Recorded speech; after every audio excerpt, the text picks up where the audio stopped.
John Calvin, Select Letters, Episode 34. Tam etsi autem improbe hoc facere videri possim, tamen per nostram amicitiam te rogo, ut legendi taedium subire ne recuses. As Calvin continues his correspondence with Philip Melanchthon, his friend, he says, "But, autem, even if, incorrectly or wrongly, I should seem to be doing this, nevertheless, by our friendship, I beseech you, I beg you, te rogo, that the tedium of reading, or the boredom of reading this letter implied, you do not refuse to undergo or to submit to." This fairly simple sentence has three main clauses. It has the tam etsi through possim clause, which is controlled by the verb possim. There is the main clause, controlled by the verb rogo, and there is a second subordinate clause, this ut clause, which goes from ut through recuses, as you can see. So the main verb rogo, which is a first singular, present indicative active, from the first conjugation verb rogo, rogare, this verb is positioned almost directly in the center, which is a hallmark of good Latin style.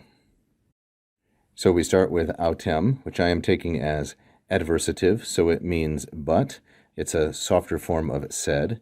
But even if, tam etsi, this is tamen and etiam, or tamen and et and si, but even if, then we have improbe, which is an adverb built on the adjective improbus, which means incorrectly or wrongly. But even if incorrectly, to do this, hoc facere, here we have facere, which is functioning with possim as the object, you might say. Some call it, like Wheelock, a complementary infinitive. But even if I should seem, or I can seem, possim and videri, even if I can seem to do this, how? Improbe. Here we have videri, which is a present infinitive passive, and of course it is from the second conjugation verb video, videre. So possim takes videri, videri takes facere, and so the three verbal elements go nicely together here, facere, videri, possim. Possim is first singular, and it's present subjunctive. It's a present subjunctive from the irregular verb possum, posse. So here we have what is called the protasis, the if clause. The protasis in the conditional has tam etsi, the conjunction that introduces it, and then it has possim, which is a present subjunctive. So this is the beginning of what we would call a future less vivid conditional.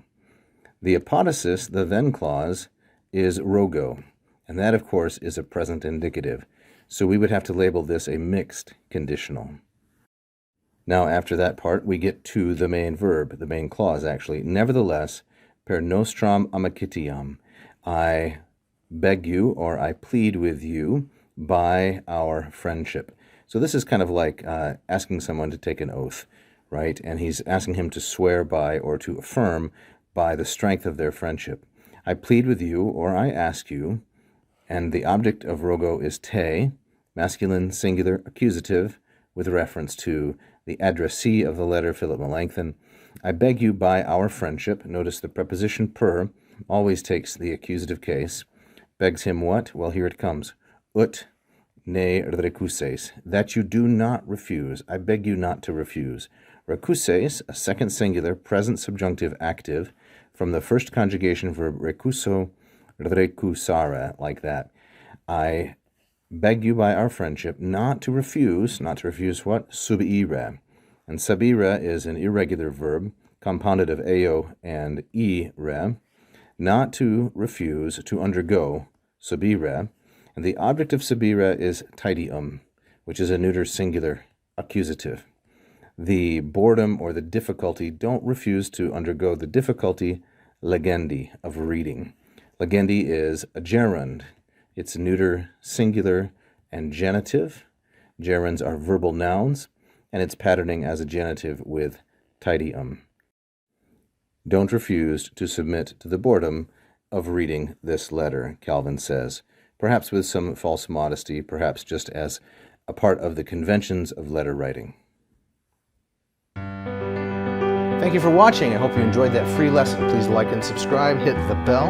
You can also become a patron at patreon.com/LatinPerDiem.